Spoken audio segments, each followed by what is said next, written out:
नमस्कार साथियों, कैसे हो? उम्मीद करता हूँ आप लोग बहुत अच्छे होंगे। दोस्तों, आप लोगों ने कई बार ये चर्चा सुनी होगी। सब लोग जानते हैं आज भी हमारा देश 15 अगस्त इंडिपेंडेंस डे के रूप में मनाता है।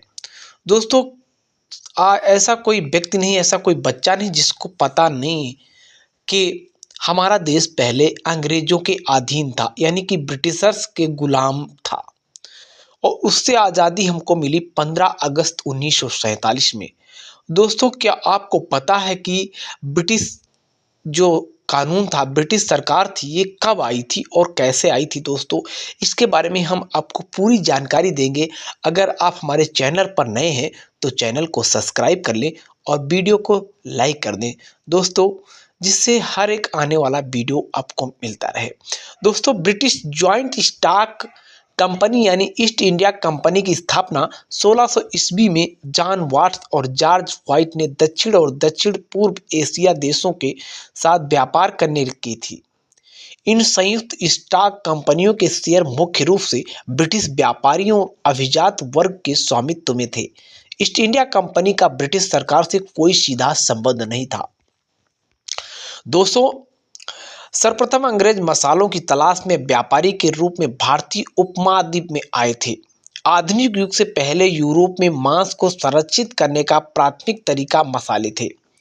फिर अधिक आधुनिक और प्रभावी हथियार होने के कारण उपमहाद्वीप को बंदूक की नोक पर साम्राज्य में शामिल कर लिया गया।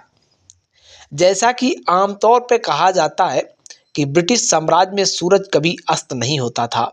दोस्तों, ये कहना अधिक सटीक होता है कि ब्रिटिश साम्राज्य मूलतः उन क्षेत्रों से बना था जिन पर बलपूर्वक कब्जा किया जाता था और बंदूक की नोक पर शासन किया जाता था।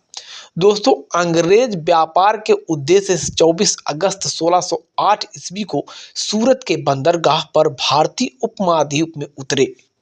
लेकिन 7 वर्ष बाद अंग्रेजों को सर थॉमस रॉ के नेतृत्व में सूरत में एक कारखाना स्थापित करने का शाही आदेश मिला। इसके बाद ईस्ट इंडिया कंपनी को भी मसूलीपट्टनम में अपना दूसरा कारखाना स्थापित करने के लिए विजयनगर साम्राज्य से इसकी प्रकार की अनुमति मिली। दोस्तों, धीरे धीरे ब्रिटिशरों ने अन्य यूरोपीय व्यापारिक कंपनियों को पीछे छोड़ दिया और समय के साथ उन्होंने भारत को अपने व्यापारिक कार्यों का व्यापक विस्तार देखा।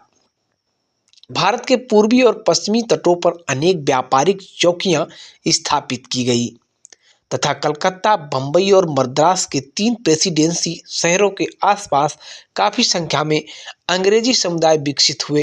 वे मुख्यतः रेशम, नील रंग, कपास, चाय और अफीम का व्यापार करते थे। 20 वर्ष के बाद कंपनी ने कोलकाता में एक कारखाना स्थापित करके भारत के पूर्वी भाग में अपनी उपस्थिति फैलाई। दोस्तों, अपने व्यापारिक संगठन के दौरान ब्रिटिश ने महसूस किया कि संपूर्ण भारतीय उपमहाद्वीप वास्तव में प्रांतीय राज्यों के अधीन फैला हुआ था। इसलिए उन्होंने सभी संसाधनों के केंद्रित करने के बारे में सोचना शुरू कर दिया। दोस्तों, 1750 के दशक तक ईस्ट इंडिया कंपनी ने भारतीय राजनीति में हस्तक्षेप करना शुरू कर दिया था। कंपनी ने अपने भाग्य का उदय देखा तथा एक व्यापारिक उद्यम से एक शासकीय उद्यम में परिवर्तन देखा। जब इसके एक सैन्य अधिकारी रॉबर्ट क्लाइव ने 1757 में प्लासी के युद्ध में बंगाल के नवाब सिराजुद्दौला की सेना को पराजित किया। इस बीच ब्रिटिश और फ्रांस के बीच भारत में एकाधिकार को लेकर कई युद्ध हुए, जिसके बाद पेरिस की संधि के बाद पूरे भारत में ब्रिटिश राज का उदय हो गया। दोस्तों, अंततः 1857 के प्रथम स्वतंत्र संग्राम के बाद 1858 में ईस्ट इंडिया कंपनी का शासन समाप्त हो गया, जिसे 1857 के विद्रोह के नाम से भी जाना जाता है। भारत से ईस्ट इंडिया कंपनी के विघटन के बाद ब्रिटिश क्राउन ने भारत पर सीधा नियंत्रण कर लिया और इससे ब्रिटिश राज के रूप में माना जाता है। दोस्तों, ये जानकारी आप लोगों को कैसे लगी?